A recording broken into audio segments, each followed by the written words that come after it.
सबसे बड़ा सवाल, 2000 के नोट चलन से बाहर होंगे। लोग 2000 रुपये के नोट बैंक खातों में जमा करा सकेंगे या फिर उन्हें अन्य मूल्य के नोटों के साथ किसी भी बैंक शाखा में जाकर एक्सचेंज करा सकेंगे।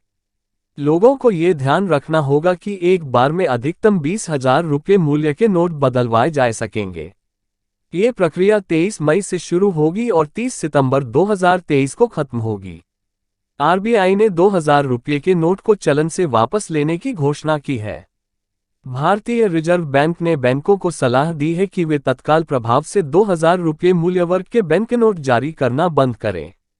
हालांकि 2000 रुपये मूल्य वर्ग के बैंक नोट वैध मुद्रा बने रहेंगे। जानकारी के मुताबिक क्लीन नोट पॉलिसी के तहत आरबीआई ने यह फैसला लिया है।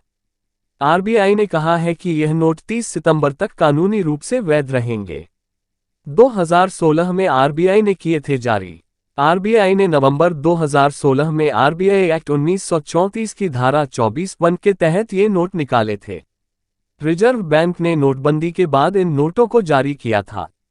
यह फैसला इसलिए लिया गया था ताकि उस समय 500 और 1000 रुपये के जो नोट चलन से हटाए गए थे, उनका बाजार और अर्थव्यवस्था पर असर कम किया जा सके। जब दूसरे मूल्य के बैंक नोट पर्याप्त मात्रा में उपलब्ध हो गए, तब 2000 रुपये को चलन में लाने का उद्देश्य पूरा हो गया। आरबीआई ने कहा कि 2000 रुपये के बैंक नोटों को लाने के उद्देश्य के एक बार पूरा हो जाने के बाद 2018-19 में 2000 रुपये के नोटों की छपाई बंद कर दी गई थी। उस समय तक अन्य मूल्य वर्ग के बैंक नोट पर्याप्त मात्रा में उपलब्ध हो गए थे। आरबीआई ने यह भी बताया है कि मार्च 2017 से पहले 2000 रुपये मूल्य वर्ग के बैंक नोटों में से लगभग 89% जारी किए गए थे। 23 मई से शुरू होगी बैंकों में नोट बदलने की प्रक्रिया। लोग 2000 रुपये के नोट बैंक खातों में जमा करा सकेंगे या फिर उन्हें अन्य मूल्य के नोटों के साथ किसी भी बैंक शाखा में जाकर एक्सचेंज करा सकेंगे।